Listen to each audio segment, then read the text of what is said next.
மாற்று இருக்க படத்துக்காக நாங்கள் ஒரு கலப்பயணம் போயிருந்தோம். வேர்கள் எப்படி மாற்றம் அடைஞ்சிருக்குன்னு நாங்கள் தெரிஞ்சுக்கிட்டோம். இலைகள் எப்படி முள்ளா மாறி இருக்குன்னு நாங்கள் தெரிஞ்சுக்கிட்டோம். தண்டு எப்படி இலையோட வேலை செய்யுதுன்னு தெரிஞ்சுக்கிட்டோம். கலப்பயணம் எங்களுக்கு ரொம்ப பிரயோஜனமாக இருந்துச்சு.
பொதுவாக தண்டுகள் தரைக்கு மேலே வளரும்.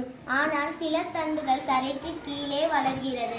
உணவை சேமிப்பதற்காக இத்தகைய தரையில் தண்டுகள் பருத்தும் தடித்தும் காணப்படும். தரையில் தண்டுகள் 4 வகைப்படும். அவை மட்டநிலத்தண்டு, கந்தம், கிழங்கு, குமிழம். மட்டநிலத்தண்டு இத்தண்டு தரைக்கு கீழ் காணப்படும் தடித்த தண்டு ஆகும். இது கணு மற்றும் கணு விதைகளோடு காணப்படுகின்றது.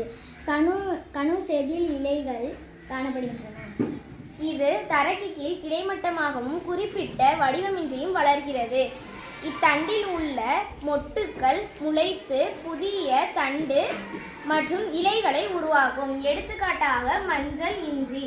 குமிழம் இதன் தண்டு மிகவும் குறுகிய தட்டு போன்றது. சதைப்பற்றான இலைகளில் உணவை சேமிக்கிறது. இதன் தண்டு மிகவும் குறுகிய தட்டு போன்றது. சதைப்பரப்பான இலைகளில் உணவை சேமித்து வைப்பதற்காக உதவுகிறது. குமிழத்தில் 2 வகையான இலைகள் உள்ளன. சதைப்பற்றுள்ள இலை, செதில் இலை. எடுத்துக்காட்டு பூண்டு, வெங்காயம். உருளைக்கிழங்கின் கணு மற்றும் அதன் மொட்டிலிருந்து புதிய தாவரங்கள் உருவாகின்றன. கரும்பும் சேனைக்கிழங்கும் இவ்வாறு தண்டிலிருந்து வளர்கின்றன. தாவரத்தின் உடல் உறுப்புகளான வேர், தண்டு மற்றும் இலைகள் தாவரத்தின் இனப்பெருக்கத்திற்கு உதவுகின்றன.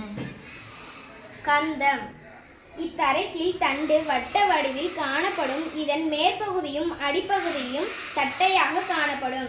இது மட்டநிலை தண்டை விட மிகவும் குறுகி தண்டாகும். இதன் செதில் இலைகளில் கோணத்திலிருந்து 1 அல்லது பல மொட்டுக்கள் தோன்றுகின்றன.